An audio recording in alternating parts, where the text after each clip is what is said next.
Assalamualaikum warahmatullahi wabarakatuh. Ya, bertemu kembali ya dengan Kak Endi.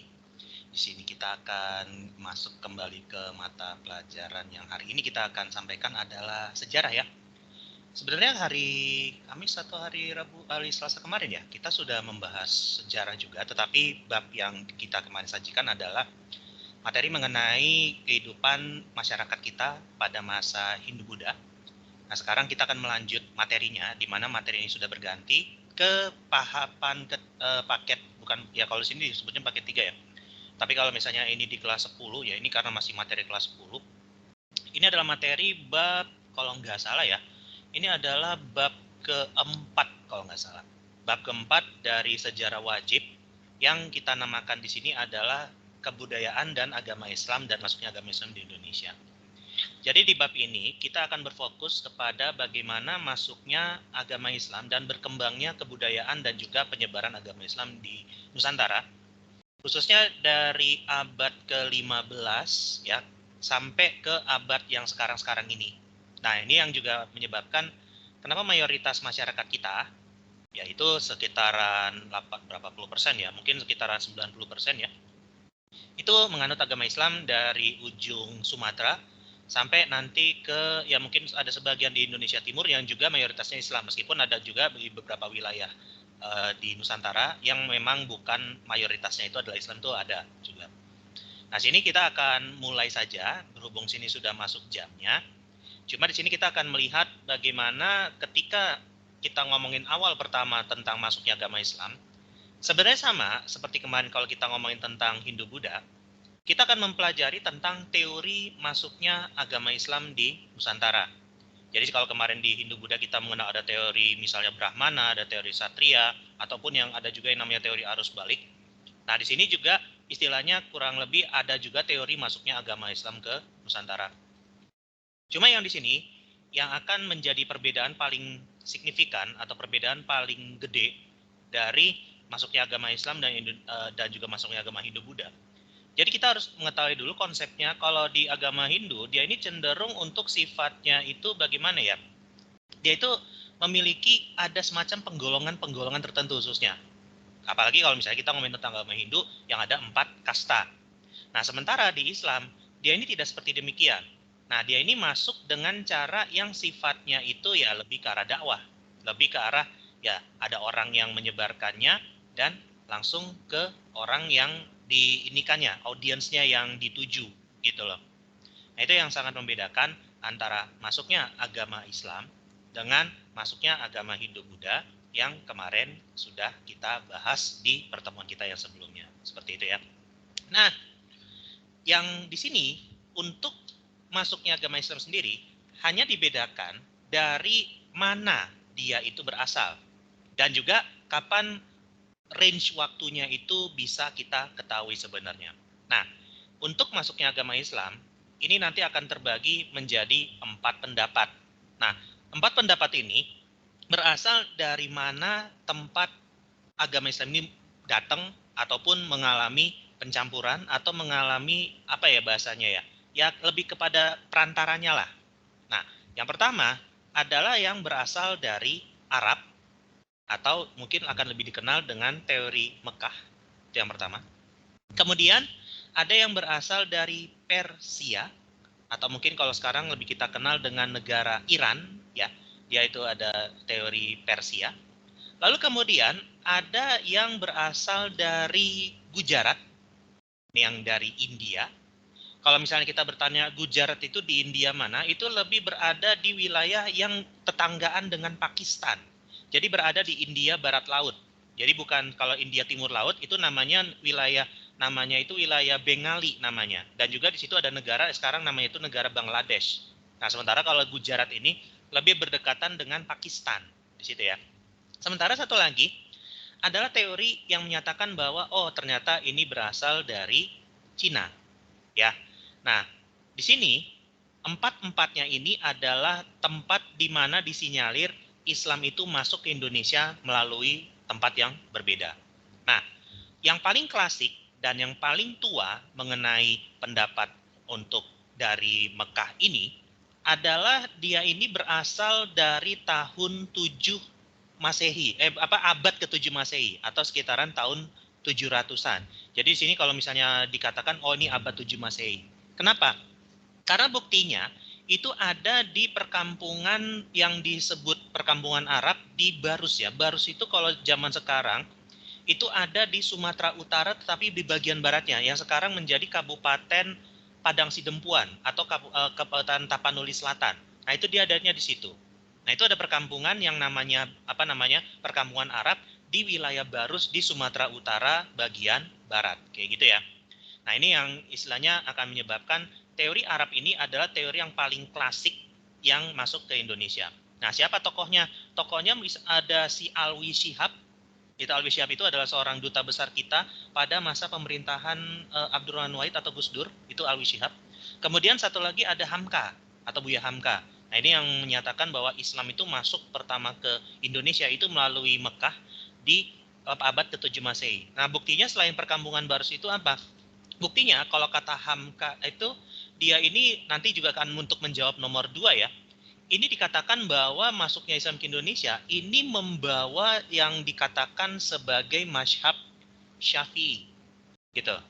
Ya, nanti kita akan jelaskan juga bersamaan dengan Ituan Gujarat. Nah, ini yang masing-masing ini memiliki kekuatannya, juga punya kelemahannya. Tetapi memang untuk yang sekarang masuk ke Indonesia ini dikatakan yang via Mekah ini ya. Jadi yang paling awal itu dia mungkin ada yang dari Cina, ya, ada yang dari Persia, ya. Tapi mungkin saja itu lebih kepada perantaranya. Nah, yang dikatakan untuk benar-benar masuk ke Nusantara yang paling awal, ini yang ini, teori Mekah. Nah, sekarang kalau misalnya kita ngomongin tentang teori Persia. Teori Persia ini masuk sekitaran abad kalau dikatakan sekitaran abad ke-14 Masehi. Nah, ini apa yang menjadi bukti bahwa Islam ini masuk dari Persia? Jadi contohnya misalnya seperti penggunaan gelar syah, gitu ya. Jadi ada beberapa orang kerajaan-kerajaan kecil yang dia menggunakan gelar syah. Jadi bukan sultan, bukan khilafah bukan khilafah, apa sih namanya tuh? Ya ada ini ya, pokoknya gelar-gelar Persia gitulah. Kemudian di beberapa wilayah di Sumatera Barat atau Bengkulu dikenal ada tradisi yang namanya tabut. Kalau orang Minangkabau nyebutnya tabui. Nah, tabut ini apa? Tabut itu kayak semacam tradisi untuk mengenang tragedi atau peristiwa Karbala. Peristiwa Karbala yang waktu itu menimpa cucunya Nabi Muhammad, jadi Hasan dan Husain. Nah, itu dia ada peristiwa Tabuk atau Tabwik ya kalau di Sumatera Barat di situ. Nah, ini yang kalau kita ngomongin mengenai masuknya Persia, dan juga ada beberapa bahasa-bahasa Persia yang masuk ke bahasa kita. Contoh, misalnya seperti kata istirahat deh. Istirahat, piala itu dari bahasa Persia. Atau Syah Bandar itu tapi lebih itu untuk wilayah pelabuhanan ya. Tapi kalau kata istirahat atau kata piala atau kata seperti ya lupa juga, mungkin kita bisa cek apa bahasa Persia. Itu sebenarnya itu masuk dari Persia, dan ini menunjukkan bahwa Islaman yang masuk ke Indonesia itu juga ada yang berasal dari Persia. Tapi kalau dibilang kelemahannya apa? Jadi kalau Persia ini memang sejak dulu dikenal dengan itu yang disebut sebagai mazhab Syiah ya. Jadi kalau mazhab Syiah ini memang ada ya di Indonesia ya, tapi istilahnya itu mungkin bukan menjadi mazhab yang paling besar. Nah, ini menunjukkan bahwa kalau di Persia itu memang ada beberapa yang masuk ke Indonesia tetapi bukan dalam versi yang gedenya lah, saya seperti itu. Lalu kemudian ada yang dari Gujarat. Nah, Gujarat ini memang range waktunya cukup panjang. Jadi dari abad ke-11 Masehi sampai ke abad 14 Masehi juga. Jadi berbarengan dengan Persia ini. Nah, apa bukti Gujarat ini? Gujarat ini memang istilahnya itu lebih ke arah budaya. Mulai dari batu nisan, atau misalnya dia ini memang banyak pedagang-pedagang India yang berdagang ke Nusantara pada abad segini. Berbarengan juga dengan penyebaran agama Hindu-Buddha juga sebenarnya. Karena kalau misalnya untuk Hindu-Buddha memang pada masanya itu ya masa-masa segini juga gitu. Nah, tetapi untuk ngomongin tentang Gujarat ini, yang tokohnya itu seperti misalnya ada contoh si Sucipto Wiryo Suparto atau Snokung Ronje. Nah, dia ini cenderung untuk memiliki mazhab yang berbeda. Kalau tadi kan kalau dari Mekah, dia ini kan mazhabnya Syafi'i. Sementara dari Gujarat, dia ini memiliki mazhab Hanafi. Ya, jadi mungkin kalau kalian mungkin pernah belajar mazhab, itu ada 4 besar ya. Ada Maliki, ada Syafi'i, ada Hanafi, sama satu lagi adalah apa itu Hambali. Nah, itu adalah 4 mazhab besar yang muncul setelah abad ke berapa Hijriah ya. Mungkin kayak ini agak lupa juga, sekitaran 5 atau 6 Hijriah. Kurang lebih seperti itu.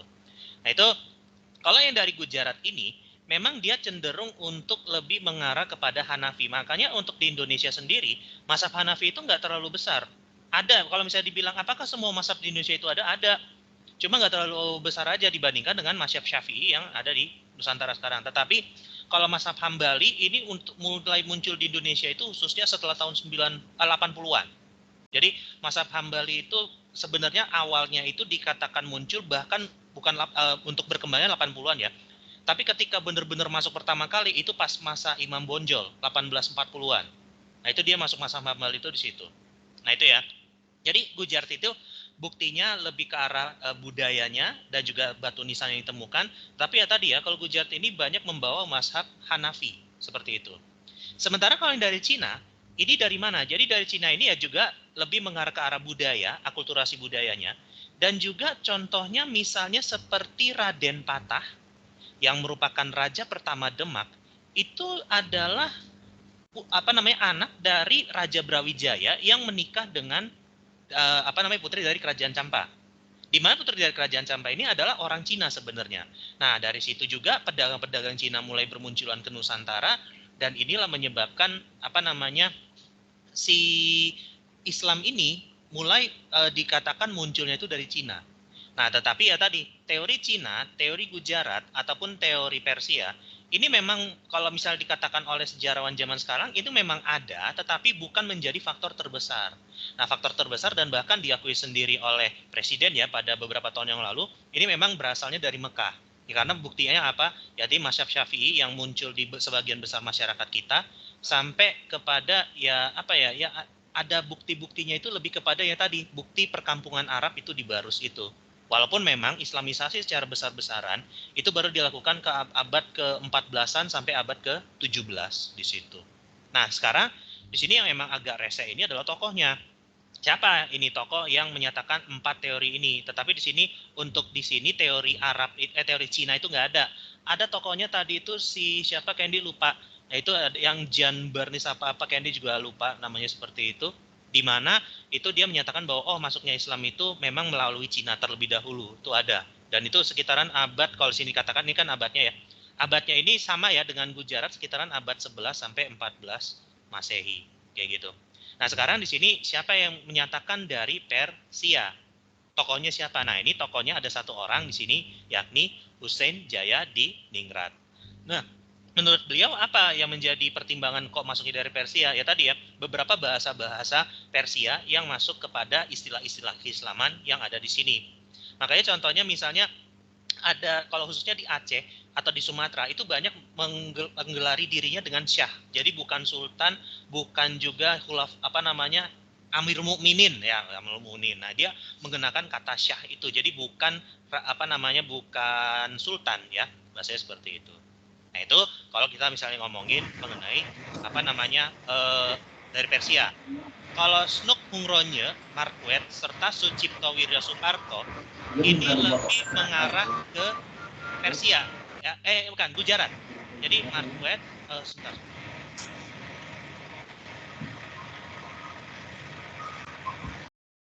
Ya, jadi kalau Marquet, kemudian ada ini Sucipto Wirya Suparto tadi, ini lebih mengarah tadi ke Gujarat ya.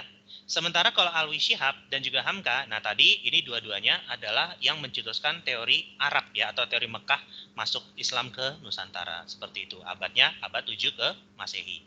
Seperti itu ya. Kalau ada pertanyaan, kalau ada yang mau tambahkan atau yang masih kurang, silakan ditanyakan. Kalau tidak ada, kita akan lanjut dulu ke nomor 2. Sekaligus juga tadi masih membahas yang ini. Nah, di sini dikatakan, Hamka apa nih? Kalau ngomongin mengenai masuknya agama Islam yang berasal dari Mekah atau yang berasal dari Arab. Nah, tadi Candy sudah bilang apa? Ya, di sini adalah mazhab Syafi'i. Kenapa? Karena memang dia nggak langsung dari Mekah ya. Dia melalui beberapa negara-negara Arab dulu, seperti misalnya di sini ada Mesir ya, seperti ada Mesir, dan juga ada Hadramaut di sekarang itu negara Yaman. Jadi negara Mesir, Yaman kemudian melakukan perjalanan ke Indonesia atau ke Nusantara pada abad 7 Masehi. Kalau misalnya ejaan dalam tulisan Arab, nah ini dia yang apa namanya, kalau nggak salah ini Persia. Karena kalau misalnya zaman dulu, kalau di Arab ya kita tak mungkin karena kita belajar juga dulu ejaannya itu Arab gundul. Jadi kayak huruf seperti wawu atau lam, ko atau segala macam itu nggak ada ininya tajwidnya. Tajwid ini baru diperkenalkan ketika munculnya apa namanya pengaruh Persia ini. Nah itu di situ. Kemudian nisan arbornya bulatan Gujarat. Nah ini yang menunjukkan bahwa masuknya agama Islam itu adalah dari Gujarat dikatakan. Nah terus kemudian dinasti Cina, berita Cina tentang dinasti Tang, tentang permukiman Sumi Arab ini adalah ini apa namanya, salah satu bukti yang menunjukkan bahwa Islam itu masuk dari Arab tadi ya, Barus itu. Kemudian makam yang sama dengan Gujarat. Nah ini berarti menunjukkan teori Gujarat. Jadi mungkin kalau kalian ditulis saja, ini untuk ejaan tulisan Arab, ini menunjukkan bahwa oh ternyata ini adalah dari Mekah. Kemudian kalau Gujarat ya ini sama yang nomor E, ini menunjukkan hal yang sama. Ini menunjukkan bahwa Islam itu berasal dari Gujarat. Kalau ejaan bukan Mekah ya, tadi adalah Persia. Kalau Mekah itu dia masih asli. Nah ini Persia. Kemudian untuk yang Gujarat yang ini juga sama. Sementara kalau yang C sama D ini menunjukkan bahwa ini berasal dari Arab atau Mekah ya, seperti itu. Oke, jadi ini kalau ditanyakan bukti-buktinya, kalau yang sifatnya itu Gujarat itu lebih kepada bentuk arsitektur khususnya batu nisan dan juga ada beberapa bentuk atap yang menyerupai wilayah bangunan yang ada di Gujarat. Kemudian kalau untuk Arab, ini adalah berita yang tentang dari dinasti Tang tadi, tentang pemukiman orang Arab di Barus, kemudian mazhab Syafi'i. Sementara kalau untuk Persia, bahasa, kemudian ejaan dalam tulisan Arabnya, kemudian juga penggunaan gelar Raja Syah ya. Nah itu adalah apa yang sangat menunjukkan bahwa oh ternyata itu ada juga pengaruh dari Persia, seperti itu. Nah terus kemudian tadi dikatakan, mana yang menyatakan bahwa Islam sudah masuk di Nusantara pada abad ke-11 Masehi. Nah, tetapi di sini memang kalau tadi kita ngomongin mengenai waktu datangnya itu sangat bervariasi. Dari abad ke-7 sampai terakhir itu sekitaran abad 17. Nah, kalau misalnya kita ngomongin untuk abad 11 dan abad ke-7, abad ke-7 sampai abad ke-17, nah ini dia ini apa ya, punya itunya masing-masing, punya ciri khasnya masing-masing. Nah, kalau misalnya di sini dikatakan makam Troloyo atau makam orang Islam yang ada di Majapahit. Jadi kalau misal kita bertanya, apakah Majapahit keseluruhannya itu Hindu-Buddha? Sebenarnya itu enggak semuanya ya. Bahkan pada masa pemerintahan Brawijaya kelima atau raja terakhir Majapahit, itu banyak pemuka-pemuka agamanya yang Islam. Jadi beneran ada yang Islam, dan walaupun nggak sebanyak kalau misalnya di kerajaan Islam ya, tapi itu sudah ada. Karena ya tadi, jadi Raja Brawijaya itu punya anak pun dia orang Islam. Gitu loh. Nah kan Troloyo ini kita harus tahu bahwa ini berada pada masa Majapahit. Kemarin masa Majapahit itu berapa? Jadi kalau misalnya kita bertanya, kalau sedikit kemarin kan nggak terlalu ngejelasin tentang apa namanya periode Majapahit ya. Jadi Majapahit itu ada dari tahun 1300-an sampai tahun 1478. Jadi itu masa Majapahit itu sepanjang itu. Nah sekarang kalau kita melihat dari tahunnya saja, ini berarti masuknya abad keberapa? Ini adalah abad ke-14. Sementara yang ditanyakan ini adalah abad 11, berarti kurang nyambung, gitu loh. Meskipun betul, memang ada, gitu loh. Kemudian makam Fatimah binti Maimun di Gresik. Jadi di situ ada semacam makam yang bertuliskan Fatimah binti Maimun, di mana ditemukan di Desa Leran di Kabupaten Gresik. Gresik itu adalah kota yang berjarak sekitaran 15 km dari Surabaya. Jadi sama aja kayak dari Jakarta ke Bekasi Barat lah, atau Jakarta ke Sumber Harta. Nah itu jarak Surabaya ke Gresik, seperti itu. Nah, untuk tahun di mana batu nisannya ditemukan, ini adalah tahun 1082. Ya, jadi 1082 yang di mana ini menunjukkan adalah abad ke-11. Berarti jawabannya yang ini nih, makam Fatimah binti Maimun. Meskipun beberapa sejarawan mempertanyakan temuan ini. Kenapa? Karena tidak ada catatan mengenai nama ini di desa tersebut. Jadi dikatakan kalau menurut sejarawan itu dikatakan bahwa oh ternyata ini batu nisan ini sebenarnya adalah batu yang dibawa oleh para pedagang Gujarat tersebut untuk keperluan yang bisa bermacam-macam. Kebetulan memang namanya Fatimah binti Maimun, tapi bisa jadi bukan dari tempat tersebut. Bisa jadi berasal dari Gujaratnya sendiri, kemudian dibawa ke Gresik atau dibawa ke, karena pada saat itu Tuban dan juga Gresik adalah pelabuhan utama kita sebelum sekarang itu ada Jakarta, Semarang sama Surabaya untuk di Pulau Jawa ya, seperti itu. Nah, terus kemudian catatan Itsing tentang masyarakat Islam di Majapahit. Tapi kalau Itsing ini kok namanya agak ini ya, meragukan, karena kalau kemarin kita jelasin Itsing ini kan pendeta Buddha yang ada pada masa Sriwijaya. Sementara kalau masa Sriwijaya sendiri kan berarti dari tahun 800-an sampai tahun 1200-an setelah masa kerajaan Singosari. Walaupun memang sebenarnya untuk untuk Sriwijaya ini pada masa Majapahit itu memang masih ada, walaupun tidak sebesar biasanya. Nah, tetapi tadi kalau misalnya kita kembali ke era Majapahit, ya berarti dia ini berada di tahun sekitar 1300 sampai 1478. Berarti kurang gitu nyambung, gitu loh. Atau misalnya di sini tentang keberadaan masyarakat Islam di Taceh. Jadi berita Cina ini lebih kepada ya tidak diketahui ya kalau Taceh ini di mana, tetapi bisa jadi ini adalah Aceh yang sekarang. Tetapi untuk berita Cina ini mungkin kayak dihapus dulu, bukan mas ini maksudnya. Jadi ini adalah tahunnya ini sekitaran 667 sampai 711 Masehi. Jadi apa ya, berita Cina ini menunjukkan bahwa tahun segini, ya bahkan ini mungkin sekitar berapa tahun setelah wafatnya Rasul, itu sudah ada masyarakat Islam di situ. Nah, ini yang dikatakan oleh berita Cina tersebut. Nah, ini memang kalau dilihat dari tahunnya saja, itu sudah sangat jauh sebelum abad ke-11. Ini kan berarti abad ke-7 atau abad ke-8 Masehi. Kayak gitu ya. Kemudian kalau Ibnu Battuta tentang keberadaan Islam di Gresik tadi, kalau Ibnu Battuta, dia ini masuk ke Nusantara sekitaran tahun 1200-an Masehi. Artinya apa? Kalau 1200-an Masehi berarti ini abad ke-13. Masih ya sedikit lagi tapi masih belum nyambung gitu aja. Berarti jawaban yang fixnya ini yang lebih ke yang B. Kayak gitu ya. Oke. Untuk nomor 3 ada yang mau ditanyakan dulu nggak?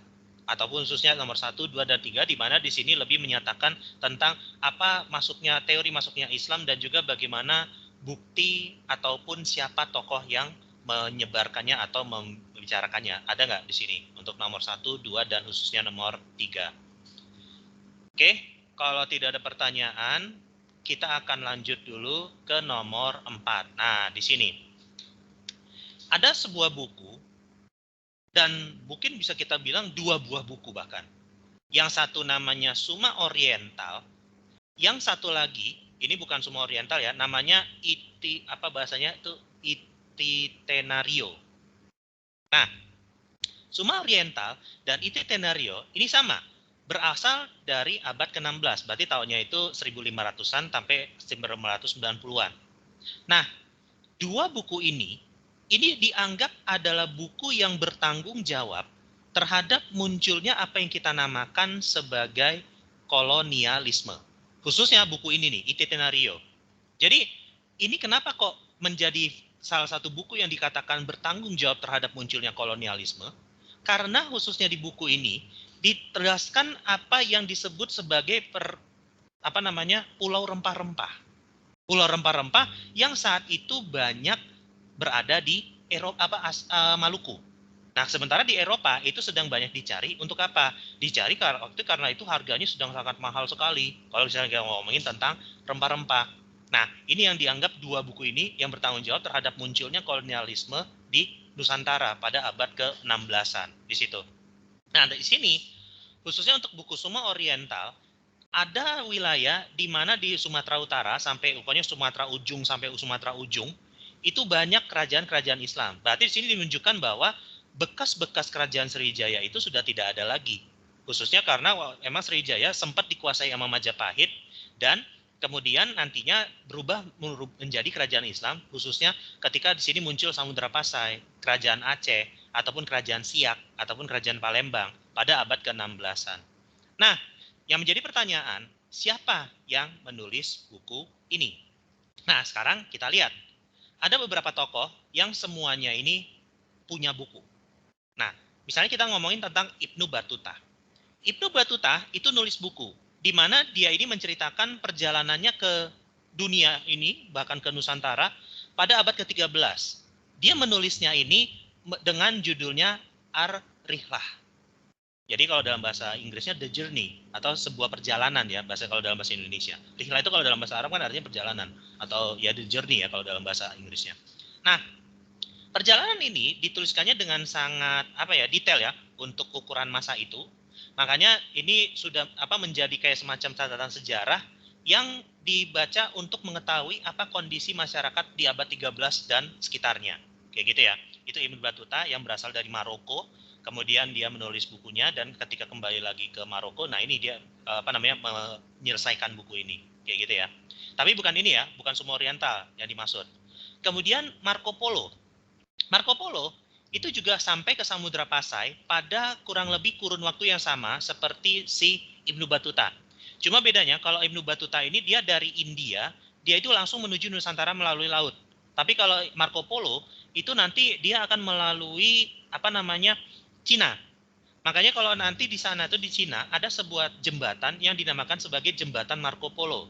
Nah, nanti kalau misalnya kita masuk ke materi Perang Dunia II, di situ nanti kita akan melihat ada yang disebut sebagai insiden jembatan Marco Polo. Sebenarnya bukan ada Marco Polo ya, tapi gara-gara memang itu jembatan pernah dilewati sama Marco Polo di situ. Nah, itu yang menjadi awal dari pecahnya perang antara Jepang dan Cina pada tahun 1937 nantinya. Itu berarti sangat jauh sekali ya. Nah, tetapi Marco Polo dalam perjalanannya dia menulis buku yang berjudul dalam bahasa Italianya dinamakan sebagai Imago Mundi. Imago kalau dalam bahasa Italia artinya adalah kalau kita asliin dengan bahasa Inggrisnya dulu ya. Imago artinya the image atau kalau bahasa Indonesia itu gambaran. Mundi kalau dalam bahasa Inggrisnya world, dunia. Berarti ya kalau dalam bahasa Indonesia kita terjemahin secara bebas gambaran dunia. Atau kalau kita lihat ya bagaimana sih Marco Polo ini menggambarkan dunia itu seperti apa. Nah, ditulis dalam buku semacam ini. Seperti itu ya. Jadi perjalanannya pada abad ke-13 juga ya. Jadi kurang lebih sama seperti Ibnu Battuta, ditulisnya di buku ini. Kemudian Ibnu Sina.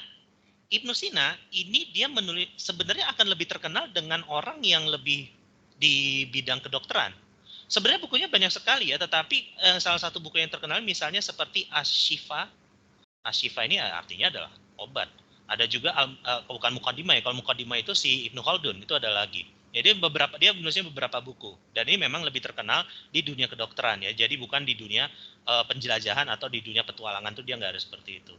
Nah, siapa yang menulis Suma Oriental? Nah ini nih, orang Portugal yang namanya itu Tome Pires. Ya namanya lebih mirip seperti pemain sepak bola era 2000-an awal ya, Robert Pires. Tapi bukan itu maksudnya. Jadi Tome Pires inilah yang menulis buku yang dikatakan sebagai Suma Oriental pada tahun 1500-an. Jadi berbarengan dengan ekspedisi Portugis ke beberapa negara Asia Tenggara, khususnya ada Malaka, ada juga di Maluku, serta juga di Banten ya. Nah ini dia tulisnya seperti itu. Sementara Snok Hungronje, ini eranya sudah jauh berbeda. Era Snok Hungronje ini adalah tahun 1900-an awal, jadi abad ke-20. Di mana dia itu bikin buku yang namanya itu The Acehers namanya. Jadi dia ini sebenarnya adalah seorang antropolog dan juga seorang sosiolog yang istilahnya itu pengen mengetahui bagaimana sih kondisi masyarakat Aceh pada masa itu. Meskipun bukunya ini menjadi kontroversi karena dianggap sebagai buku yang menyebabkan kerajaan Aceh itu runtuh karena perang dengan Belanda. Nah, itu yang menyebabkan si Snok Hungronje ini memang menjadi tokoh yang sampai sekarang ini masih cukup kontroversial ya di beberapa kalangan masyarakat kita khususnya. Untuk masyarakatnya kolonialis sama satu lagi masyarakat yang nasionalis itu masih menjadi perdebatan. Seperti itu ya. Oke, itu untuk nomor 4. Ada yang mau ditanyakan untuk penulis atau pengarang buku-buku yang ada di sini? Ya silakan. Kalau tidak ada, kita akan lanjut ke nomor 5. Nah, di sini. Kemarin kalau di Hindu Buddha, kita ngomongin tentang uang gobok atau uang yang di tengahnya itu ada kayak semacam ya koin, tapi di tengahnya itu ada bolongannya. Yaitu adalah uang khas yang sebenarnya itu diadopsi dari Cina ya. Jadi Cina itu atau uang tael adalah uang yang memang sudah berasal dari abad ke berapa Masehi itu, kayaknya juga agak lupa. Dan itu akhirnya menyebar luas seiring dengan perdagangan dari Cina menuju ke India ataupun ke beberapa wilayah Asia lainnya. Nah, ketika pada masuknya kerajaan Islam, pola penggunaan uang logam ini masih kurang lebih sama. Tetapi, kalau misalnya di uang pada masa kerajaan Islam, ini kita akan tahu dulu bahwa ada dua jenis mata uang yang berlaku pada masa tersebut. Nah, kalau zaman Majapahit atau zaman-zaman ya Majapahit ya khususnya ya yang memang sudah sangat masif penggunaan uangnya. Nah, makanya di sini kalau masa Majapahit itu ada dua jenis mata uang. Jadi ada yang tadi disebut dengan uang gobok ya, itu yang pertama. Dan yang satu lagi disebut sebagai uang picis. Apa itu bedanya? Kalau gobok ini dia yang berharganya itu lumayan tinggi. Jadi kalau satu koin aja itu dia berasal dari kayak semacam apa ya campuran perak atau tembaga itu. Nah ini biasanya digunakan untuk transaksi yang memerlukan hal apa namanya nilai medium. Berarti nggak tinggi-tinggi amat. Kalau tinggi ya menggunakan emas. Nah, tetapi kalau misalnya uang gobok ini yang nilainya medium. Sementara uang recehannya ini disebut sebagai uang picis namanya. Makanya kalau kita mengenal kata picisan, kalau orang Jawa zaman mungkin tahun-tahun 60-an atau 70-an atau bahkan 90-an itu masih menggunakan kata picisan, itu artinya adalah murahan. Ya karena picis itu dari bahasa Jawa kuno yang artinya itu murah gitu. Makanya picis ini dia memang bentukannya lebih sederhana. Dan kalau zaman sekarang mungkin lebih dikatakan sebagai uang recehan. Atau misalnya kalau kita punya uang koin, yaitu antara dari nilainya 100 sampai ya paling 200-an. Kalau 1000-an itu udah lumayan, ini ya bisa dikatakan kalau 1000-an tuh gobok gitu loh. Kenapa? Karena nilainya tuh udah lumayan tinggi gitu loh.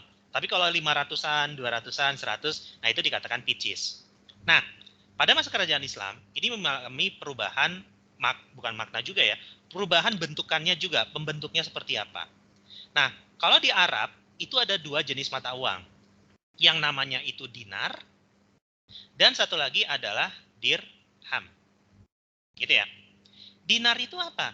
Dinar itu adalah koin yang berasal dari emas. Dan ini bentukannya adalah emas murni.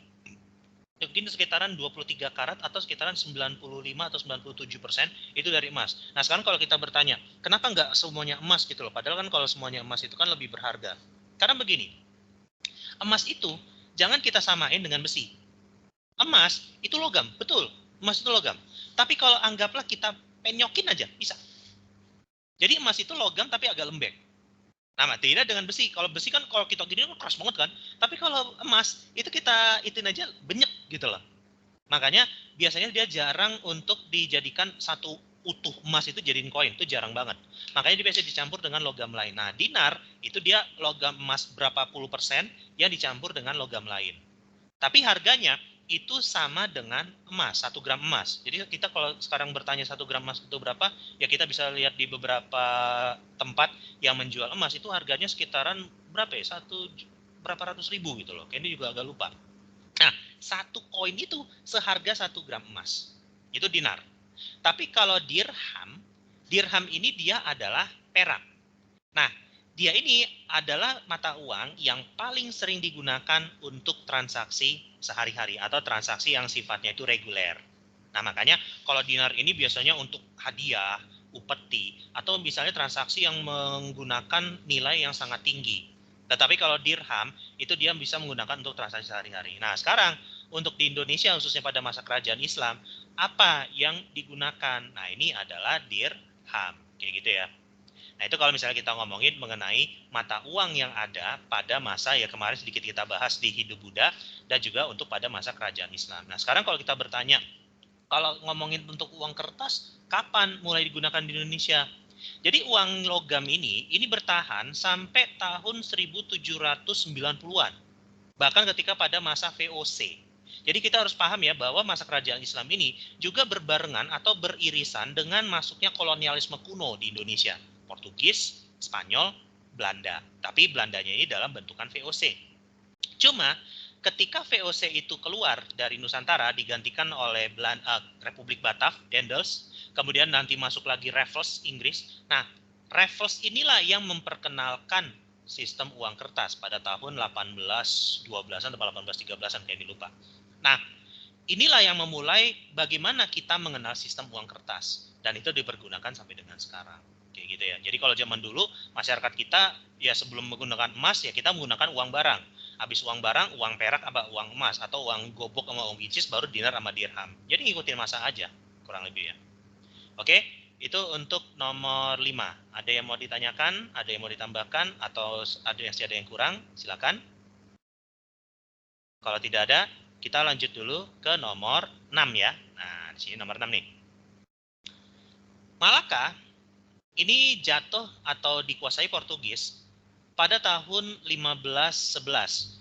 Di bawah waktu itu orang yang namanya Alfonso de Albuquerque. Jadi kalau misalnya kita bertanya, apakah orang Eropa pada masa itu pengen cuma nyari rempah-rempah doang? Sebenarnya kagak.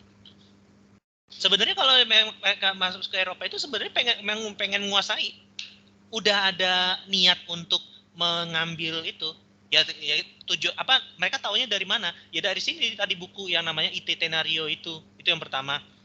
Yang kedua adalah apa bukti yang menunjukkan bahwa bangsa Eropa itu ketika pengen masuk ke Nusantara khususnya, mereka itu pengen menguasai. Nah, jadi kalau orang Portugis, dia ini punya semacam tradisi atau punya semacam kebiasaan yang dimana itu ketika mereka berlayar, mereka membawa suatu bukan palang sih, suatu kayak tanda atau kayak suatu pelang ya, bukan palang, pelang ya, yang dalam bahasa Portugis disebut dengan namanya padrau. Apa itu padrau? Padrau itu adalah kayak semacam kayak pertanda bahwa ini wilayah punya kita. Jadi setiap berlayar dari zaman Bartolomeus Dias, dari zaman Vasco da Gama, ataupun di Alfonso de Albuquerque ini, mereka tuh selalu bawa itu.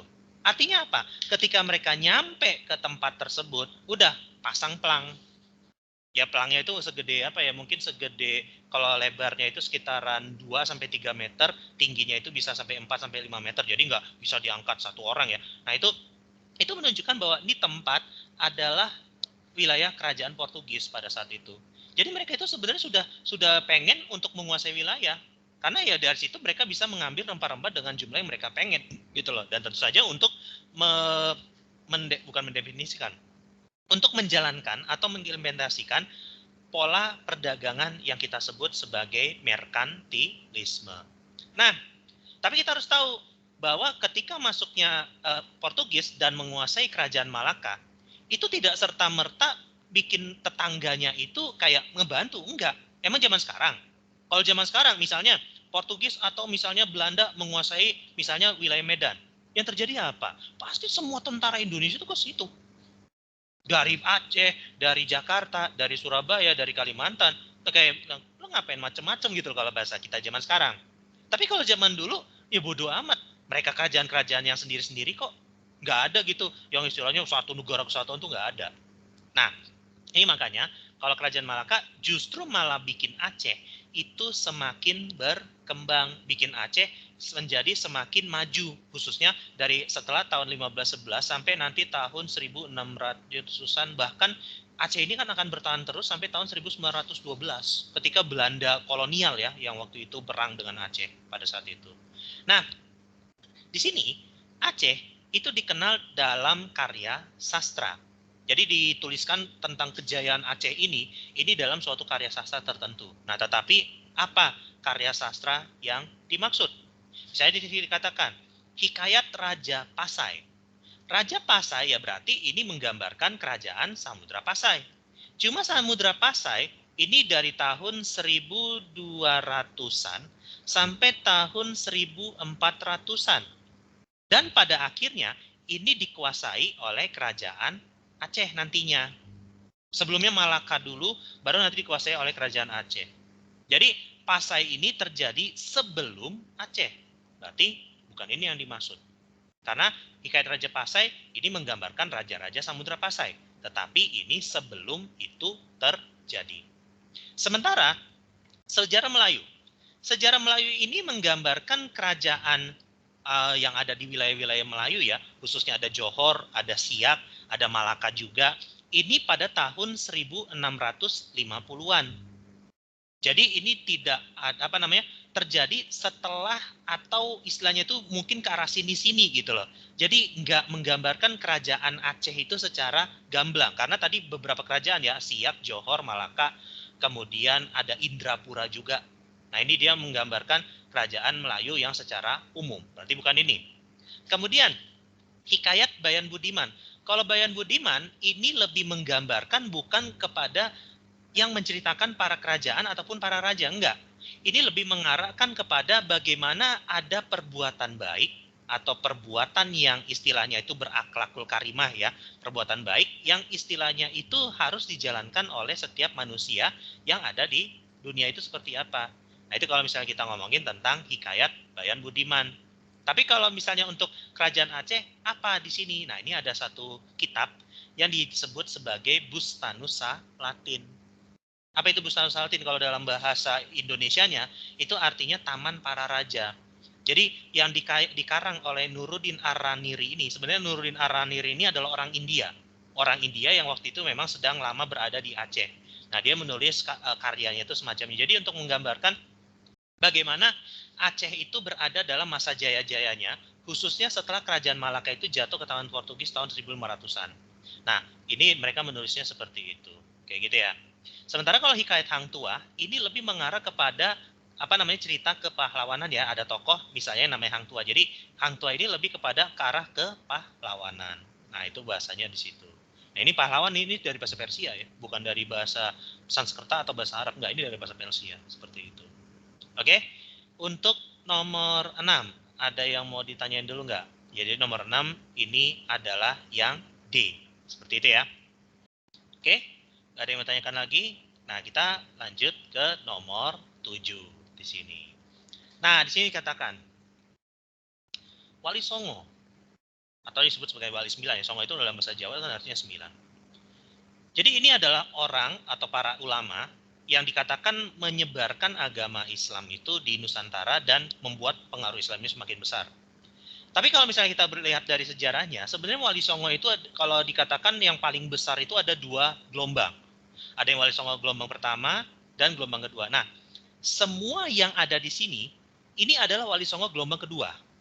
Jadi yang kita kenal di beberapa buku atau dikenal dalam cerita-cerita mainstream, itu adalah gelombang kedua. Sementara untuk gelombang pertama itu ada lagi. Dan semua yang gelombang pertama itu berasal dari luar Nusantara. Jadi misalnya contoh ada Syekh Syekh Maulana Subakir dari Persia atau Syekh Abdul Qadir Jailani, ini lupa itu dia dari mana itu. Tapi kalau ada beberapa 9, pokoknya tokohnya ada 9, yang cuma Candy tahu tuh ya Syekh Maulana Subakir itu yang dari Persia. Nah itu ya. Nah setelah generasi 1 selesai, maka dilanjutkan dengan generasi 2 yang akan dimulai dari zaman si Sunan Ampel. Ada juga misalnya Maulana Malik Ibrahim, kemudian ada Sunan Sunan Derajat, ada kemudian ada Sunan Kudus, ada juga Sunan Gunung Jati. Nah itu adalah beberapa tokoh dari Wali Songo. Nah tetapi memang mereka ini memiliki tempat wilayah yang berbeda-beda. Misalnya tadi Sunan Gunung Jati. Sunan Gunung Jati itu kan lebih terkenal di daerah Cirebonan. Jadi daerah-daerah Indramayu, Kabupaten Cirebon, Kabupaten Majalengka, sampai Kabupaten Brebes. Nah, itu Sunan Gunung Jati di situ. Atau misalnya Sunan Kudus ya, memang Sunan Kudus itu ada di daerah Kudus. Dan Sunan Kudus ini sebenarnya mendirikan itunya di Kudus setelah istilahnya itu mengalami ketidaksetujuan dengan apa yang ada di Demak, sehingga dia berpindah ke wilayah Kudus dan mendirikan masjid di situ. Nah itu adalah Wali Songo yang generasi kedua. Nah tetapi di sini di mana mana yang istilahnya itu menyebarkan Islam sampai ke Maluku. Makanya wilayah ke Maluku Utara sekarang mayoritas itu adalah penganut Islam, seperti kota Ternate, kota Tidore, kemudian kota Sofifi itu kebanyakan beragama Islam di situ. Itu siapa yang melakukannya? Nah, yang melakukannya ini adalah Sunan Giri di situ. Jadi Sunan Giri ini pada abad ke-14 itu melakukan perjalanan ke mana itu? Maluku dan menyebarkan agama Islam di sana, sehingga berdirilah kerajaan Ternate Tidore yang memang adalah kerajaan Islam, kayak gitu ya. Nah, tetapi kalau misalnya di sini ada namanya Sunan Kalijaga sama Sunan Bonang. Kalau Sunan Kalijaga sama Sunan Bonang ini, dia ini memang cenderung untuk menyebarkan Islam itu secara akulturasi. Jadi akulturasi ini misalnya kalau Sunan Kalijaga itu dengan apa? Ya dia dengan wayang. Tetapi wayangnya ini diceritakan bagaimana penyebaran Islamnya. Sementara kalau Sunan Bonang dia menggunakan gamelan seperti itu. Nah kalau Sunan Ampel kayak ini kurang tahu ya, tapi memang Sunan Ampel ini memang lebih terkenal yang di wilayah Surabaya. Bahkan kalau kalian ke Surabaya itu ada masjid yang dinamakan sebagai Masjid Sunan Ampel. Dan juga Sunan Derajat yang kalau nggak salah dia ini adalah murid dari Sunan Ampel itu sendiri, kayak gitu. Nah itu kalau misalnya kita ngomongin tentang Wali Songo yang ada di Nusantara dan ini merupakan generasi kedua seperti itu. Oke ya. itu untuk nomor 7. Ada yang mau tanyakan dulu? Kalau enggak, kita lanjut dulu ke nomor 8. Nah, tadi dikatakan Samudra Pasai. Ini memang adalah salah satu kerajaan pertama di Nusantara. Tetapi pada akhirnya Samudra Pasai ini akhirnya kehilangan pengaruhnya dan akhirnya dikuasai oleh wilayah-wilayah lain. Tetapi kalau misalnya kita bertanya, apakah dikuasainya ini dengan cara yang kasar atau dengan cara yang istilahnya dengan paksaan gitu. Nah, di sini kita harus mengetahui bahwa masuknya kerajaan Malaka dalam Samudra Pasai ini miriplah seperti apa yang dilakukan oleh Majapahit pada masa dulu. Jadi Samudra Pasai ini berkali-kali dikuasai oleh kerajaan lain, termasuk Majapahit. Tetapi Majapahit itu tidak menggunakan Samudra Pasai itu dengan tidak menguasai Samudra Pasai itu dengan kayak perang ofensif gitu loh. Enggak seperti itu. Dia menggunakan, kalau zaman Majapahit itu dijadikan sebagai kerajaan vasal. Ya kemarin seperti kayak dibilang. Apa itu kerajaan vasal? Kerajaan vasal adalah kerajaan bawahannya si Majapahit, seperti itu. Jadi kayak ada raja besarnya, di bawahnya itu ada raja vasalnya ini, yang dia itu harus tunduk kepada raja atasnya. Nah, itu dijadikan sebagai wilayah Majapahit seperti itu. Tetapi untuk kerajaan Malaka ini sedikit mirip, tetapi beda caranya adalah dia ini menggunakan apa yang kita sebut sebagai perkawinan politik. Jadi raja dari kerajaan Malaka ini menikahi putri dari kerajaan Samudra Pasai ini, dan akhirnya dijadikanlah Samudra Pasai itu sebagai kerajaan vasalnya juga. Nah, jadi kalau untuk Majapahit dia itu mengadakan perjanjian. Jadi kayak mirip seperti ketika Sriwijaya dan juga Singosari dalam ekspedisi Pamalayu, dia itu kesepakatan. Jadi karena Sriwijaya ini waktu itu memang kondisinya sedang lemah, maka mereka mau untuk mengakui si Singosari. Sementara juga sama, Samudra Pasai karena lebih lemah, maka dia mengakui Majapahit. Tapi kalau di sini berbeda, dia ini melakukan perkawinan politik seperti itu. Kayak gitu ya. Nah, dia itu nggak ada, misalnya menyerang secara besar-besaran, nggak ada catatan sejarah yang menyatakan bahwa kerajaan Malaka itu menyerang ini gitu loh, nggak ada. Itu aja sebenarnya. Nah, itu ya, kalau kita ngomongin tentang bagaimana suatu kerajaan, kalau di Indonesia rata-rata itu dia melakukan beberapa cara untuk melakukan penguasaan terhadap kerajaan lain. Memang cara paling umum atau cara paling mainstream adalah melakukan penyerangan ataupun invasi. Itu sudah cukup sering terjadi, khususnya ketika Majapahit itu pernah menginvasi Bali pada tahun 1300-an. Nah, itu pada masa Gajah Mada juga. Jadi Bali itu kenapa kok menjadi wilayah Hindu sekarang itu sebenarnya karena itunya pertamanya diserang Majapahit dulu. Baru ketika kerajaan Islam itu mulai muncul di Demak dan juga muncul di Mataram, para orang-orang Majapahit yang tidak mau mengakui Islam, mereka lari ke Bali seperti itu sampai dengan sekarang. Ya gitu ya. Oke, itu untuk nomor 8. Ada yang mau tanyakan? Silakan. Ya kalau enggak, kita lanjut dulu ke nomor 9. Nah, di sini kita harus ngomongin dulu bagaimana itu kerajaan Demak. Nah, kerajaan Demak ini adalah kerajaan yang memang keberadaannya ini adalah salah satu kerajaan pertama di Pulau Jawa yang menganut Islam.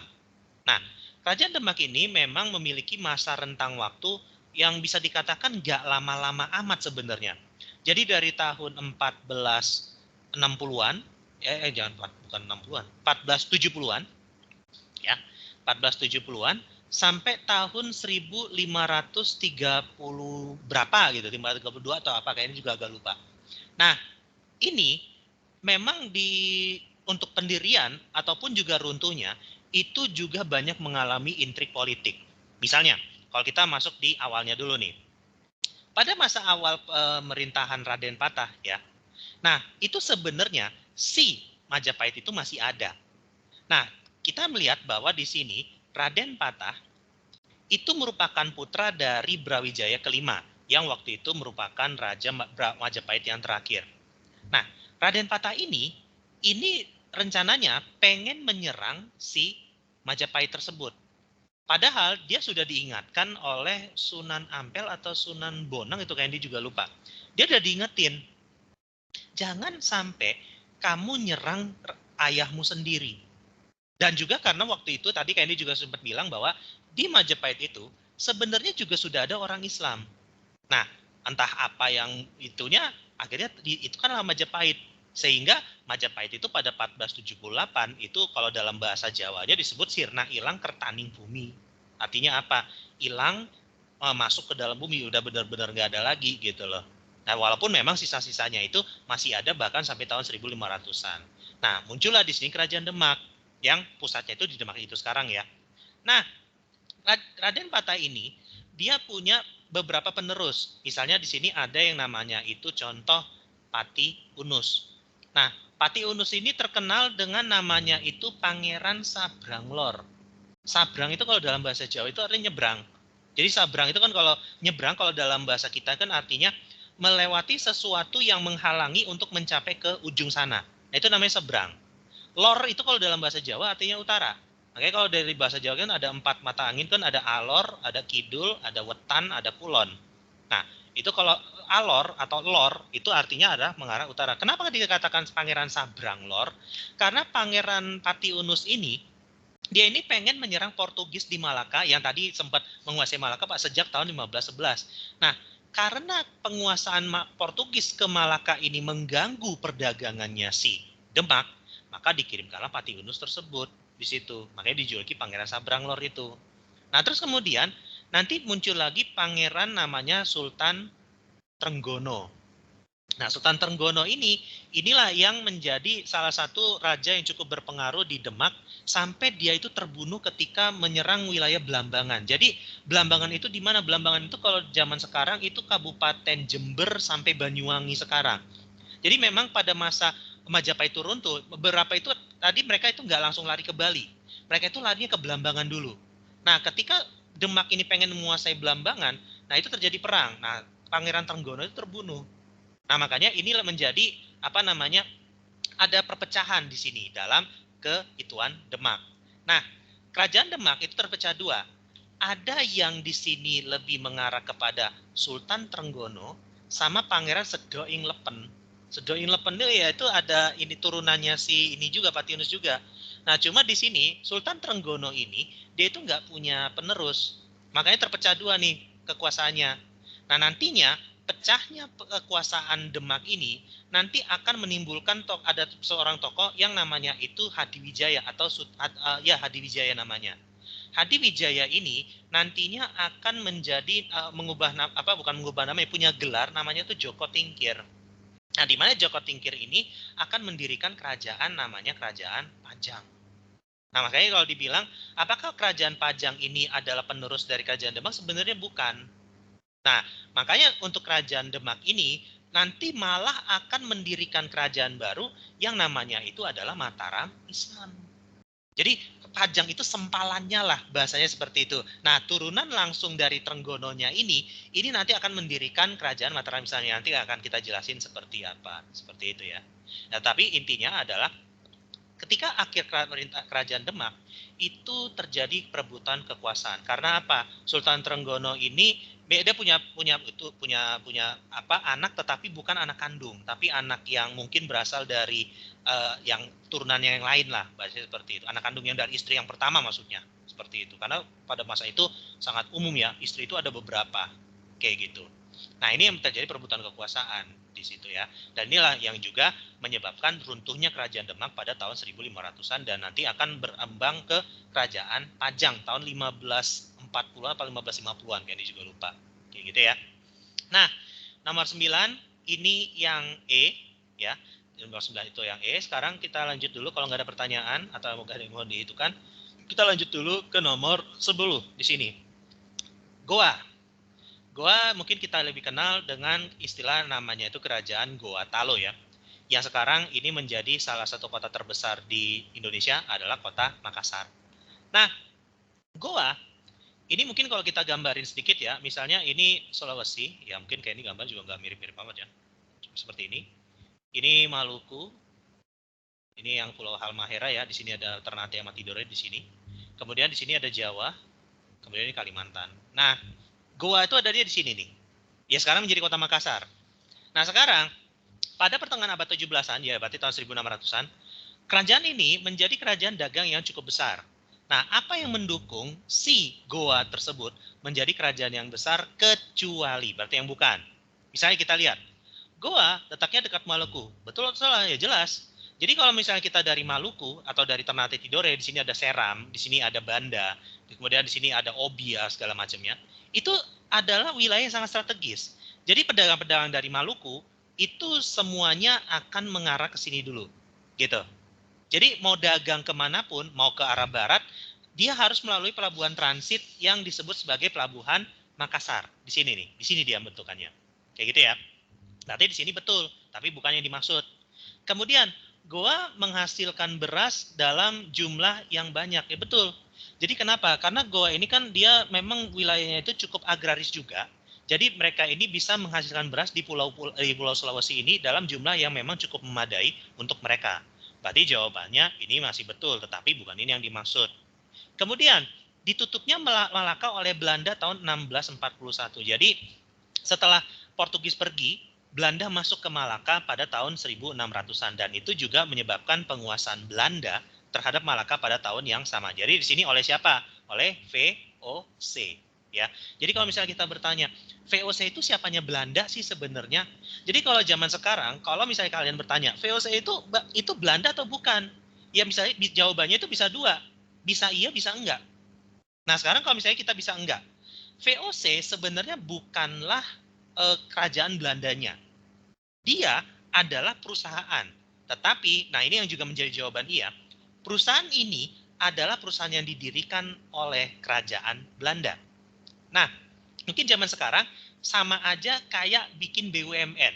Misalnya Indonesia punya Pertamina, punya Telkom, punya Garuda, punya apalagi tuh Krakatau Steel. Nah, seperti itu.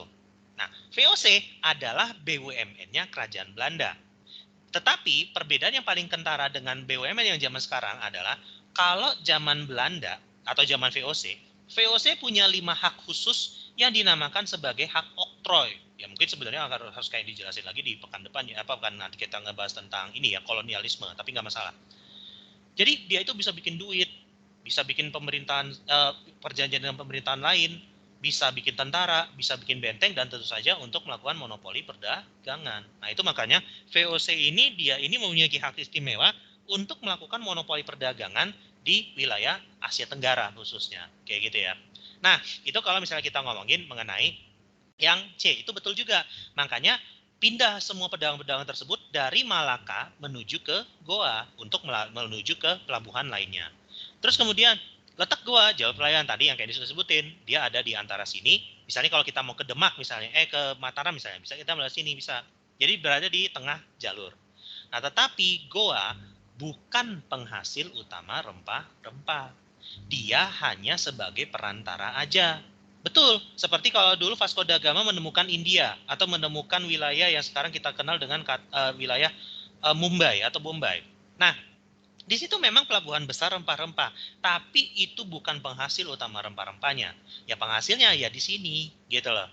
Nah, sementara kalau si Goa atau Makassar hanya sebagai pelabuhan transit atau pelabuhan sementara. Kayak gitu ya. Nah, itu kalau misalnya kita ngomongin mengenai bagaimana untuk masalah si kerajaan Goa tersebut. Gitu ya. Untuk nomor 10, ada yang mau ditanyakan dulu nggak? Silakan. Alright, ada yang mau tanyakan dulu? Kalau enggak, kita lanjut dulu ke nomor 11. Nah, sini dikatakan. Nah, kalau misalnya kita bertanya tentang Maluku, nah, ini ada beberapa tempat yang sifatnya itu menjadi pusat dari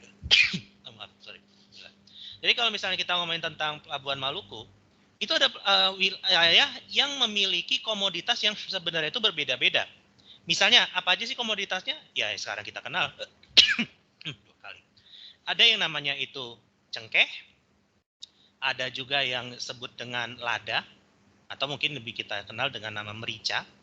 Kemudian ada juga di sini kayu manis. Kemudian juga ada yang namanya itu saffron, tapi kalau saffron tuh kalau di Indonesia itu agak jarang. Dan satu lagi di sini ada yang kita namakan sebagai pala. Nah, 5 komoditas utama ini memiliki wilayah yang juga berbeda-beda sebenarnya. Jadi di sini ada semua pelabuhan ini itu ada di wilayah Maluku. Dan ini merupakan pusat dari perdagangan rempah-rempah. Nah, cuma di sini mana kalau kita ngomongin yang menjadi komoditas yang spesifik lebih mengarah kepada pala. Jadi pala itu ya apa ya kalau dalam bahasa Inggrisnya ya kayak mungkin pala itu yang agak gede yang biasanya itu digunakan untuk bumbu masakan kalau zaman sekarang. Itu dia adanya di mana? Nah, ini dia adanya di pelabuhan Banda di sini. Banda itu di mana? Banda itu kalau misalnya tadi kalau di peta yang ini ya, Banda itu yang ini nih wilayah yang sininya. Jadi kalau misalnya kalian lihat di peta geografisnya, itu nanti ada pulau yang bentukannya itu kayak busur. Bentuknya kayak busur. Bentukan kayak busur ini yang menunjukkan bahwa ini adalah wilayah Banda. Nah, di sini ada beberapa pulau, seperti ada Pulau K, ada Pulau Obi, ada Pulau Bacan, dan segala macamnya. Nah, ini dia adanya di sini, kayak gitu. Nah, pelabuhan-pelabuhan tersebut itu memiliki pusat tertentu. Kalau Tidore, kalau nggak salah, dia ini overall. Jadi semua rempah itu dikumpulnya ke situ. Tapi kalau misalnya Seram itu kalau nggak salah Cengkeh. Kalau Hitu, kalau nggak salah dia itu antara kayu manis atau lada, kayaknya juga agak lupa.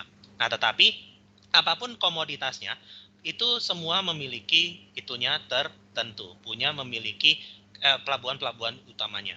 Nah, tetapi kalau misalnya kita ngomongin tentang Banda juga ya, Banda ini pernah menjadi tempat yang dimana VOC itu pernah melakukan pembantaian. Jadi pernah melakukan pembunuhan terhadap masyarakat sana karena dianggap tidak mau dagang sama VOC. Makanya memang itu salah satu kejahatan perang yang jarang diekspos ya. Dan itu bahkan Belanda sampai sekarang tuh nggak mau ngakuin itu. Dan padahal sejarahnya itu sudah ada banget bukti sejarahnya juga sudah ada karena Belanda itu tidak menggunakan orang Eropanya tapi menggunakan samurai dari Jepang yang dikenal dengan nama Ronin. Ronin itu kan adalah samurai tanpa tuan ya. Nah, itu diangkut dari kepulauan Kyushu atau kepulauan Ryukyu itu Okinawa sampai ke Banda pada saat itu. Kayak gitu ya. Oke, nomor 11 ada yang mau ditanyakan dulu nggak? Silakan. Kalau enggak, kita lanjut dulu ke nomor 12. Nah, di sini dikatakan. Pengaruh budaya Islam pada sistem pemerintahan ini digunakan gelar sultan. Di sini. Nah, kalau misalnya kita ngomongin tentang sultan, nah di sini kita harus tahu dulu. Kemarin kita ngomongin dari praaksara Hindu-Buddha pada masa Islam di sini sekarang. Misalnya, kalau kita ngomongin tentang praaksara, dari sini ada Hindu-Buddha, sama satu lagi adalah kerajaan Islam. Sebenarnya dalam sistem pemerintahannya ini kurang lebih mirip ataupun kurang lebih sama. Kalau praaksara dulu kita menyebutnya dengan sistemnya itu kepala suku atau yang lebih kita kenal dengan bahasa Latinnya primus inter pares. Gitu ya. Jadi kepala suku atau primus inter pares ini adalah orang yang memiliki keahlian yang jauh melebihi dari sekedar dia itu seorang raja atau seorang kepala suku. Bisa juga agama, bisa juga religi. Agama atau religi ya mungkin bedanya kalau agama itu kan lebih ini ya, kalau religi ini kan dia lebih kepercayaan ataupun yang sifatnya kesehatan. Pokoknya semuanya itu dia bisa. Nah, terus kemudian pada masa Hindu-Buddha ini karena ada sistem raja, maka ini berubah menjadi sistem raja. Cuma caranya itu kurang lebih sama seperti apa yang ada di sini. Sementara pada masa Islam, ya tadi, dia menggunakan beberapa gelar. Misalnya ada sultan, kemudian ada syah, ya. Dan bahkan mungkin kalau misalnya kita ngomongin untuk kerajaan-kerajaan Islam yang ada di Nusantara, rata-rata itu menggunakan sultan. Bukan Amirul Mukminin, bukan tadi misalnya tentang kaisar, enggak seperti itu. Nah, di sini siapa di raja yang menggunakan gelar sultan? Sebenarnya di sini ada dua orang yang istilahnya itu digelari sultan. Siapa? Yang pertama adalah Hanyokusumo yang lebih dikenal dengan nama Sultan Agung. Tetapi Raja Mataram yang satu-satunya yang menggunakan gelar sultan, ya ini cuma Sultan Agung doang. Penerusnya nggak ada. Walaupun nanti pada akhirnya pada masa Mataram itu pecah menjadi dua dan juga nanti bahkan masuk ke Indonesia ada yang kita kenal sebagai Sri Sultan Hamengkubuwono misalnya. Itu baru sekarang ini, tapi itu baru ada sekitaran tahun 1800-an. Kayak gitu ya. Nah, ini tetapi dia ini masih menggunakan nama aslinya untuk Hanyokusumo. Ya tadi lebih dikenal dengan nama Sultan Agung. Nah, siapa di sini yang menggunakan gelar sultan secara utuh? Adalah Sultan Malik Al-Saleh yang merupakan raja dari Kerajaan Samudra Pasai, seperti itu. Kalau Raden Patah, ya ini ya gelarnya Raden, gelar itu Raden. Padahal aslinya dia itu punya nama itu Jimbun. Makanya kenapa namanya Jimbun? Ya karena dia itu memang masih turunan Cina sebenarnya. Makanya kalau kalian lihat foto, mungkin kalau sketsanya ya, karena nggak ada foto ya pada masa itu benar-benar menggambarkan etnis Tionghoa banget gitu loh. Jadi bukan orang Jawa, ya bukan orang campuran lah, blasteran lah bahasanya seperti itu. Gitu ya. Kalau Hanya Krawati ini siapa? Ya nanti kita akan jelasin di soal selanjutnya. Ini akan kita lebih jelasin secara detail itu siapa. Kalau Raden Surya kayak ini agak lupa itu siapa itu Raden Surya. Karena kayak ini belum pernah lihat ada raja atau siapapun yang gelarnya Raden Surya. Mungkin ada ya, tapi kayak ini belum, jujur aja belum baca, belum tahu siapa ini Raden Surya. Mungkin kalian bisa melihatnya sendiri ya. Sekarang sudah ada Google ya. Mungkin kayak ini juga akan nge-Google juga ini siapa Raden Surya. Mungkin siapa tahu ada nyambungnya di situ. Gitu ya. Itu untuk nomor 12, ya silakan ada yang mau ditanyakan. Tapi kalau enggak, kita lanjut dulu ke nomor 13. Nah, sini dikatakan ketika tadi menyerang Pasuruan. Jadi Pasuruan itu sekarang ada 90 km dari Surabaya. Jadi kalau misalnya dikatakan Pasuruan tuh arahnya itu ke arah ini ya, ke arah Jember ya, ke arah timur. Nah, itu dia meninggal, Sultan Trenggono itu meninggal. Nah, makanya pasukan Demak ketika dia itu Sultan Trenggono meninggal, itu malah mundur kembali ke Demak. Nah, inilah yang juga nanti akan mengisyaratkan, misalnya kalau kita ngomongin tentang perlawanan terhadap kolonialisme, perlawanan kolonialisme itu kan nanti akan terbagi dua. Mungkin kita sedikit overlap, tapi nggak apa-apa. Ini juga untuk menjelaskan juga. Ada yang dilakukan sebelum 1908 dan ada yang dilakukan setelah 1908. Kenapa demikian? Karena ini untuk khususnya sebelum 1908 ini kurang lebih cirinya sama seperti apa yang ada di sini. Apa ciri khasnya? Ciri khasnya ya tentu saja menggunakan senjata tradisional, pedang, keris. Ya keris, tapi kalau misalnya kita melihat keris itu bukan senjata untuk ini loh, bukan senjata untuk penyerang utama. Jadi senjatanya itu ya tombak ya pedang. Keris itu untuk sifatnya ritual ataupun yang sifatnya itu gimana ya, kayak seremonial gitu loh. Keris ya. Sementara kalau yang senjata utama ya tadi pedang, dan bahkan tahun segitu sudah muncul meriam atau senjata api yang pertama kayak gitu. Lalu kemudian sebelum 1908 dia ini sifatnya masih kedaerahan kayak gitu ya. Jadi untuk Demak ya udah untuk menyerang Demak aja. Apakah kerajaan Pajajaran ngebantu? Ya enggak. Apakah kerajaan Goa membantu? Ya kagak juga. Kecuali kalau misalnya ada perjanjian persahabatan antara mereka seperti itu. Mereka nggak akan seperti itu ya. Nah, terus kemudian tidak dipimpin oleh pemimpin yang handal.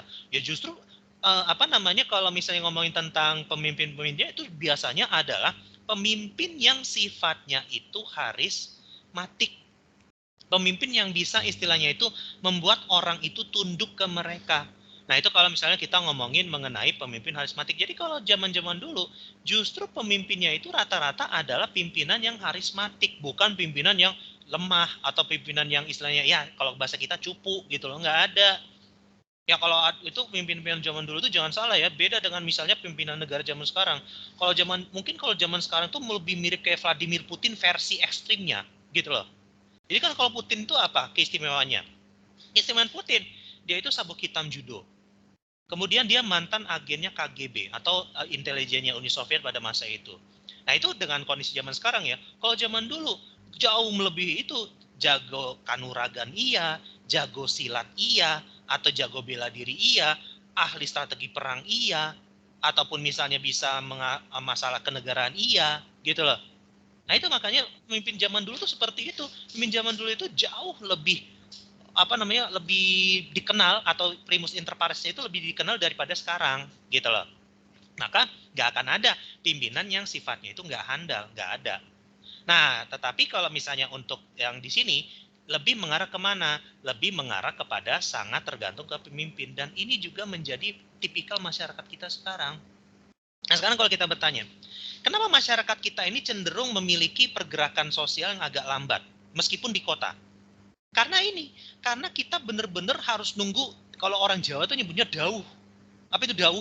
Dauh itu kayak suruhan atau perintah yang sifatnya itu pribadi. Contoh, misalnya kayak dulu kalau kita kenal di Gunung Merapi itu, ada seorang juru kunci yang namanya Mbah Marijan. Bukan Mbah Mijan ya, kalau Mbah Mijan mah paranormal. Mbah Marijan. Mbah Marijan itu dia diberikan dawuh oleh Sri Sultan Hamengkubuwono IX. Apa dawuhnya? Jaga nih Merapi. Dan itu dijalankannya sampai Sultan Hamengkubuwono IX meninggal, digantikan oleh Sultan Hamengkubuwono X. Nah, terus kemudian Sultan Hamengkubuwono X kan istilahnya kayak mengkhawatirkan keselamatan Mbah Marijan yang waktu itu Gunung Merapi mau meletus, sempat memerintahkan untuk turun. Tapi Mbah Marijan nggak mau. Kenapa? Saya udah dapat dawuh dari ayahmu gitu loh.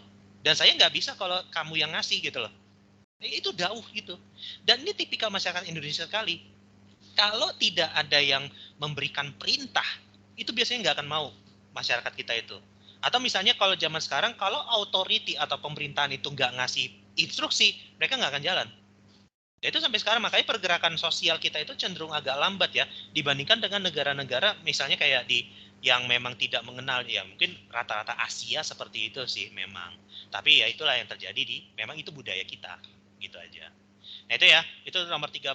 Termasuk juga kurangnya semangat persatuan ya. Zaman dulu siapa yang mau nyatu gitu loh. Zaman dulu siapa yang kebayang bakal terbentuk seperti sekarang ini kan mana ada gitu. Gitu ya. Untuk nomor 13, ada yang mau tanyakan dulu untuk nomor 13. Nah, tetapi kalau sedikit kalau setelah 1908 nanti kita akan jelaskan secara detail lagi. Kalau kita masuk ke bab tentang pergerakan nasional, misalnya nanti adanya organisasi, misalnya muncul semangat nasionalisme, golongan terdidik, dan segala macamnya. Nanti ya, kita bahas ini setelah ngomongin tentang pergerakan nasional. Gitu ya. Kemudian nomor 14, di sini katakan, dalam mengantisipasi masuknya bangsa Portugis di Nusantara, ya tadi apa ya, dan untuk Nusantara tadi kita jelaskan adalah mengirim mengirim armada ke Demak yang dipimpin oleh Pati Unus ya, di mana tadi Pati Unus dikenal dengan namanya itu Pangeran Sabrang Lor gitu ya. Cuma kenapa tadi tujuan utamanya? Tujuan utamanya biar perdagangan Demak dengan Malaka itu tidak terganggu. Kenapa? Karena Portugis pada masa itu mengadakan apa yang kita sebut di sini sebagai monopoli perdagangan dengan sistem merkantilisme, dan dalam bahasa Belanda juga dikenal dengan sistem yang disebut sebagai batik saldo. Ini bahasa Belanda loh yang batik saldo ini. Nah, sekarang kita jelasin nih satu-satu ini apa nih. Apa itu monopoli? Mungkin kalau kalian pernah belajar ekonomi, monopoli itu adalah sistem di mana itu hanya ada satu penjual. Nah, jadi kalau misalnya satu penjual ini ya siapapun yang berdagang ya harus ke sini doang gitu loh. Jadi nggak bisa ke orang lain. Itu kalau misalnya ngomongin tentang monopoli. Tapi kalau merkantilisme, ini adalah sistem perdagangan di mana nantinya dia akan menukar komoditas itu dengan emas atau dengan logam mulia seperti itu. Jadi sebenarnya sederhananya merkantilisme kayak gitu aja ya. Sementara kalau batik saldo ini apa? Batik saldo ini itu adalah ngomongin tentang misalnya kalau kita mengenal namanya prinsip bukan prinsip. Ya betul, prinsip ekonomi namanya. Prinsip ekonomi itu apa? Misalnya kalau kita jualan.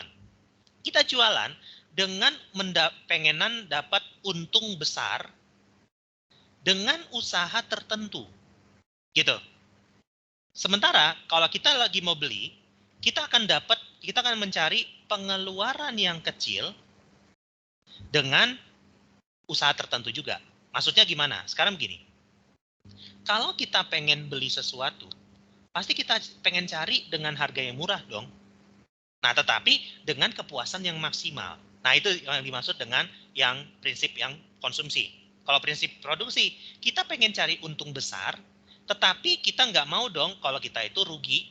Nah, itu kita akan melakukan usaha tertentu. Misalnya kita dengan usaha apa yang sudah ditentuin sebelumnya. Seperti itu.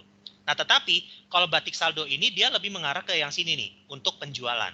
Di mana dia akan menjual dengan harga segede-gedenya, dan akan mencari cara untuk membeli dengan harga sekecil-kecilnya. Atau memberikan kayak misalnya gaji atau memberikan apa itu dengan margin yang sangat kecil sekali.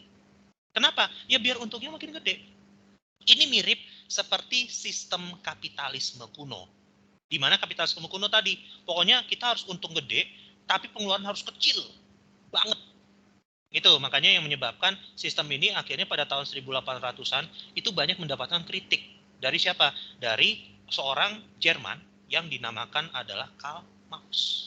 Karl Marx, yang bikin buku namanya Das Kapital atau The Capital atau si pemilik modal.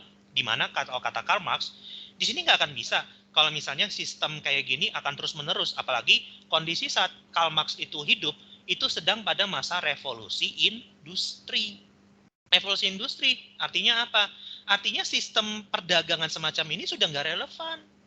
Jadi kalau sistem perdagangan ini memang kondisi saat itu lebih mengarah kepada bahan mentah, sifatnya agraris. Tapi ketika Karl Marx itu hidup, itu masuk kepada masa industri. Artinya apa?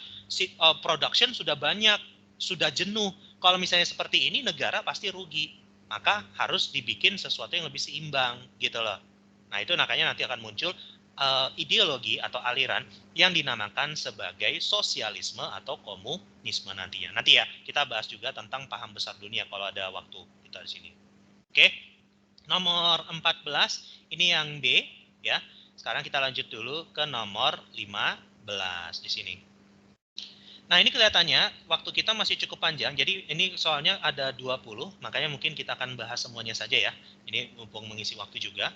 Nah, sekarang di sini dikatakan di sini ada gelar raja. Nah, tadi kan ini juga sudah ngomongin tentang gelar raja. Nah, cuma di sini gelar raja itu akan ada berbeda-beda di satu wilayah. Nah, di sini dikatakan di mana gelar raja yang dipakai di Sulawesi Tenggara atau lebih tepatnya di Kesultanan Buton, ya. Nah, di sini kalau kita ngomongin untuk gelar-gelar para raja, di sini ada beberapa. Misalnya di sini ada Susuhunan. Susuhunan ini digunakan untuk gelar raja di Mataram Islam. Jadi Mataram Islam ya kalau misalnya kita ngomongin tentang Sultan Hamengkubuwono itu gelarnya Susuhunan. Susuhunan apalah ponjong banget, ini lupa. Ya belakangnya Hamengkubuwono keberapa gitu loh. Sementara kalau Panembahan ini masih sama di Mataram Islam, tapi ini untuk pimpinan wilayah atau pimpinan daerah.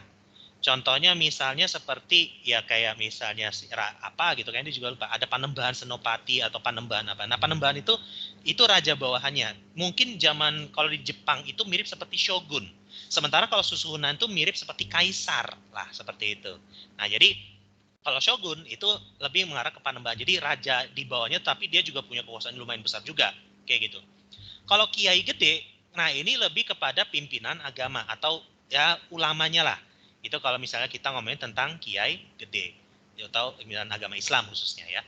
Nah, sementara kalau ini ada karaeng, ada daeng. Nah, kalau daeng ini lebih mengarah kepada apa yang ada di Sulawesi Selatan. Jadi kayak misalnya kita ada gelar daeng ya, itu kan akan lebih kenal karena apa? Salah satu wakil presiden kita dulu, Pak Yusuf Kala, itu kan punya istilahnya gelar daeng sebenarnya. Itu adalah gelar yang khusus ada di Sulawesi Selatan. Sementara untuk Kesultanan Buton itu punya gelar namanya Karaeng di situ. Nah, itu adalah gelar yang menjelaskan raja yang berasal dari Kesultanan Buton di Sulawesi Tenggara di situ ya. Oke? Nomor 15 itu yang D ya. Sekarang kita lanjut dulu ke nomor 16. Kalau nggak ada pertanyaan, kalau ada yang mau tambahkan silakan. Kalau nggak, kan dia lanjut dulu ke nomor 16. Nah, sini katakan.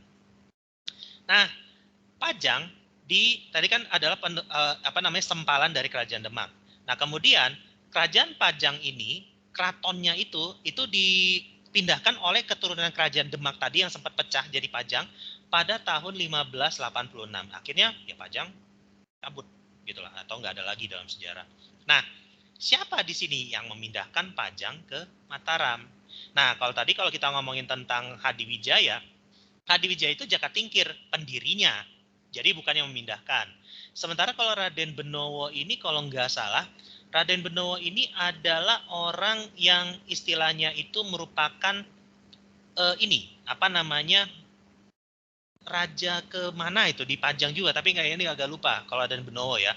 Nah, di sini yang memindahkannya siapa? Nah, ini adalah seorang yang namanya Danang Sutawijaya. Sutawijaya inilah yang nantinya akan mendirikan kerajaan Mataram Islam di situ. Nah, sementara kalau Ki Ageng Pemanahan ini merupakan yang membantu si Sutawijaya ini. Jadi dia itu berdua mendirikan si kerajaan Mataram Islam ini. Sementara kalau Panembahan Hanyokrawati ini merupakan raja kedua setelah Sutawijaya. Jadi Haryokrawati ini hidup pada masa tahun 1600-an, di mana Panembahan Haryokrawati adalah ayah dari Sultan Agung atau Haryokusumo di situ. Nah, ini yang nantinya Sultan Agung inilah yang membawa Mataram ke masa kejayaannya tahun 1620-an. Seperti itu ya. Jadi ini memang tokoh-tokohnya kayak dia agak lupa. Tadi kayak ini barusan belajar lagi, Raden Benowo itu siapa? Kayak kalau nggak salah itu orang penting juga. Tapi kalian bisa lihat ya di Google tuh dia seperti apa. Kayak gitu ya. Oke, nomor 16 itu yang C, Danang Sutawijaya. Jadi kalau misalnya kita bertanya Danang Sutawijaya ini kenapa kok dia bisa bikin kerajaan Mataram ini, sebenarnya karena tadinya itu dia membikinnya itu di wilayah, kalau yang zaman dulu itu disebut sebagai Alas Mentaok. Alas Mentaok itu adalah hutan yang dulu merupakan pusat dari kerajaan Mataram kuno. Nah, di situ dibuka kembali dan didirikanlah suatu wilayah yang disebut namanya itu Kota Gede. Nah, Kota Gede inilah yang sekarang menjadi Kota Yogyakarta di situ. Gitu ya. Itu untuk nomor 16 yang C di sini. Kemudian nomor 17. Masjid Demak, nah ini adalah masjid yang memang unik ya. Karena masjid ini merupakan hasil akulturasi. Apa itu akulturasi? Akulturasi adalah percampuran dua budaya, di mana misalnya di sini ada budaya lama, kemudian sini ada ini budaya baru, ini budaya lama. Ini menghasilkan budaya baru yang dominan, tetapi tidak menghilangkan budaya lamanya, tetap mewarnai ya, bahasanya seperti itu. Nah, apa yang apa yang istilahnya ini membuat yang sifatnya ini cukup khusus di sini. Nah, jadi kalau misalnya kita ngomongin mengenai arsitektur dari Masjid Demak, ini sebenarnya sangat banyak sekali. Tetapi yang menjadi sangat identik dengan Masjid Demak adalah yang ini nih. Ditopang dari Soko Guru. Soko Guru itu apa? Jadi kalau misalnya kalian di Masjid Demak, itu nanti kalian masuk nanti di tengahnya itu ada kayak semacam tiang besar. Jadi di masing-masing itunya ada tiang-tiang yang lebih kecil. Di tengahnya itu nanti ada tiang besar. Jadi kalau digambarin misalnya kalau kalian masuk ke sini, misalnya bagian ini ya. Nah, ini ada tiang kecil, ini tiang kecil. Nah, di tengahnya ada tiang gede. Nah, tiang gede ini itu disebut sebagai Soko Guru. Tatal itu kayak semacam apa namanya? Kayu yang serbuk-serbuk kayu yang kemudian dipadetin dan dijadikan semacam tiang fondasi. Nah, itu yang disebut sebagai Soko Guru. Tatal itu bahasa Jawa dari serbuk-serbuk kayu ya, bahasanya seperti itu. Nah, itu kalau kita ngomongin tentang Masjid Demak. Nah, kemudian karena Soko Guru yang seperti ini, itu yang akhirnya menyebabkan atapnya itu dia berbentuknya itu dia tingkatan, gitu. Atapnya dia ini membentuk semacam ya kayak apa ya, bukan candi sih, kayak semacam rumah joglo. Rumah joglo yang merupakan rumah tradisional masyarakat Jawa, seperti itu. Jadi dia ditopang oleh Soko Guru tadi. Soko Guru yang memang tidak ada di masjid-masjid lain. Jadi masjid-masjid lain itu dia tidak ada Soko Guru. Untuk Masjid Demak dia identiknya di situ. Jadi kalian nanti misalnya kalau kalian ke Demak, ya kalian misalnya berkunjung ke Masjid Demak, ya itu yang kalian temukan. Seperti itu. Gitu ya. Oke, itu untuk nomor 17. Nah, sekarang kita lanjut sebentar, nanggung ya, ada tinggal 3 nomor lagi. Nah, tadi ini sama, akulturasi juga. Nah, tetapi di sini merupakan akulturasi dari kebudayaan Hindu dan Islam. Ini adalah apa? Nah, misalnya kalau kita ngelihat di sini ada Istana Bogor, Istiqlal. Nah, kalau misalnya di sini yang masuk ke akulturasi, ya tentu saja di sini adalah Menara Masjid Kudus. Kenapa? Karena Menara Masjid Kudus, dia ini menaranya berbentuk seperti candi. Jadi bukan seperti wilayah menara-menara sekarang yang cenderung mainstream membulat ya, enggak. Dia itu bentuknya kayak candi banget gitu loh. Dan kan kalau misalnya kalau kalian lihat di mana sih Menara Masjid Kudus, kita bisa ngelihatnya. Coba kalau kalian ngelihat bus PO Haryanto, nah di situ tuh ada. Itu dia ikoniknya itu adalah Menara Masjid Kudus di situ.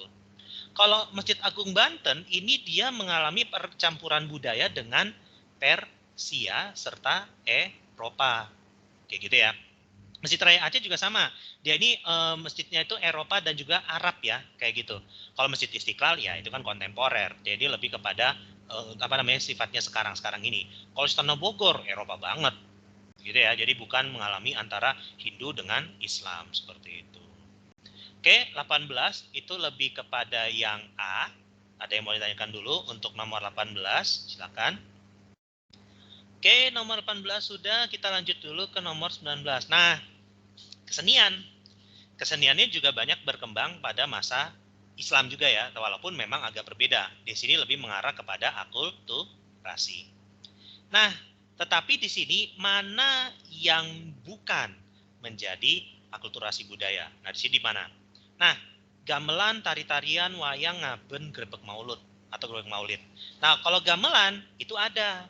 Ya bahkan Sunan Bonang itu menjadikannya sebagai sarana media dakwah.